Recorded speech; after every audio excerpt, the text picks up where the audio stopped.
Shalom saudara-saudariku yang dikasihi Tuhan, Tuhan memberkati kita hari ini.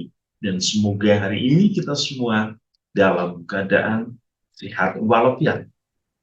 Saudara-saudari, kita berada dalam rangka Paskah, masa di mana kita memperoleh kasih karunia Allah karena melalui misteri secara wafat, kematian, kebangkitan, kehidupan baru, kasih Allah, kita memperoleh suatu kehidupan di mana Allah yang datang memberikan kita suatu pembaharuan di dalam diri kita, di mana kita yang dahulu adalah hamba dosa, kita diangkat menjadi putra-putri Allah. Kita yang dulu hidup dalam kegelapan oleh karena dosa, kita diangkat menjadi anak terang. Kita yang diperbudak oleh setan, sekarang kita menjadi ahli waris kerajaan Allah. Saudara-saudari, semoga dalam masa Paskah ini kita boleh bersuka cita karena kita telah menang. Allah memenangkan suatu pertarungan melawan kekuasaan iblis. Kita adalah pemenang. Oleh karena itu, semoga iman kita terus bertumbuh dan berkembang untuk menjadi pemenang di dalam kehidupan kita sehari-hari, melawan segala ketidakadilan, melawan segala ketidakbenaran. Hari ini kita akan merenungkan firman Tuhan dari Injil Yohanes bab 3 ayat 31 sampai 36. Mari kita mendengarkan firman Tuhan. Inilah Injil suci menurut Yohanes. Yesus berkata, siapa yang datang dari atas adalah di atas semuanya. Siapa yang berasal dari bumi, termasuk pada bumi dan berkata-kata dalam bahasa bumi. Siapa yang datang dari surga adalah di atas semuanya. Ia memberi kesaksian tentang apa yang dilihatnya dan yang didengarnya, tetapi tak seorang pun yang menerima kesaksian. Siapa yang menerima kesaksiannya itu? Yang mengaku bahwa Allah adalah benar. Sebab siapa yang diutus Allah, dialah yang menyampaikan firman Allah. Karena Allah mengaruniakan rohnya dengan tidak. Bapa mengasihi anak dan telah menyerahkan segala sesuatu kepadanya. Barang siapa percaya kepada anak, ia beroleh hidup yang kekal. Tetapi barang siapa tidak taat kepada anak, ia tidak akan melihat hidup, melainkan murka Allah tetap ada di atasnya. Demikianlah sabda Tuhan. Terpujilah Kristus. Saudara-saudari, hari ini Yesus menjelaskan tentang siapakah dirinya, dari mana ia berasal, dan apa tujuan ia hadir di dunia ini. Yesus mengingatkan kita tentang misteri bahwa dia diutus oleh Bapa. Dia telah melihat Bapa, dia telah mendengar pesan Bapa, dia hidup bersama Bapa. Dia diutus untuk tinggal bersama manusia. Ia diutus untuk apa? Untuk mewartakan kabar sukacita.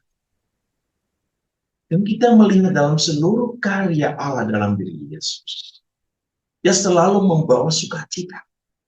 Yang sakit disembuhkan, yang tuli bisa mendengar, yang buta bisa melihat, yang bisu bisa berbicara, yang lumpuh bisa berjalan, yang mati dibangkitkan, dan banyak hal yang dilakukan oleh Tuhan.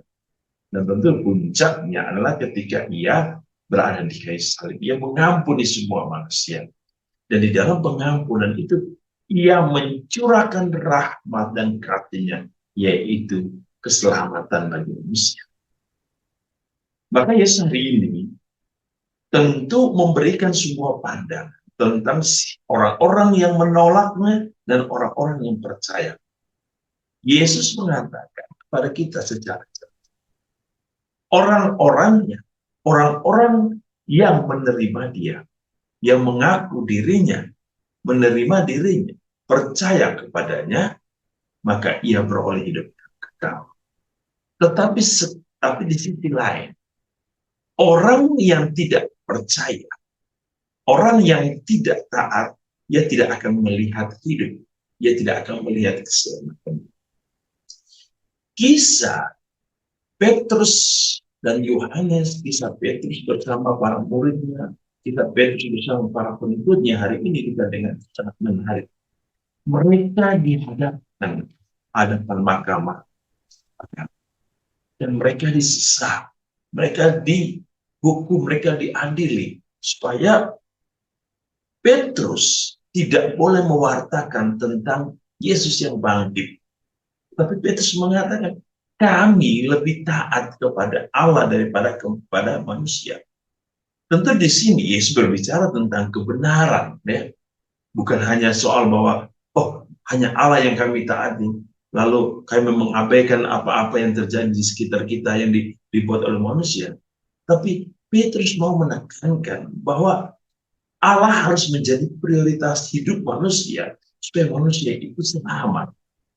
Dan segala hukum yang dibuat oleh manusia harus diarahkan kepada kebenaran ilahi, harus diarahkan kepada kebenaran Allah itu sendiri. Atau dengan kata, segala sesuatu yang kita lakukan harus diarahkan kepada kemuliaan Allah. Bukan untuk diri kita sendiri, bukan untuk kesenangan kita. Maka saudara-saudari, kita sebagai orang beriman dituntut oleh Yesus hari ini untuk apa? Pertama, percaya kepada kebenaran Allah. Yang kedua, Yesus berbicara tentang ketaatan. Ketaatan kepada Allah dan kehendaknya. Ketaatan kepada Allah dan gerejanya yang kudus. Itu yang paling penting. Maka Yesus mengatakan, yang taat beroleh hidup. Yang tidak taat tidak melihat hidup.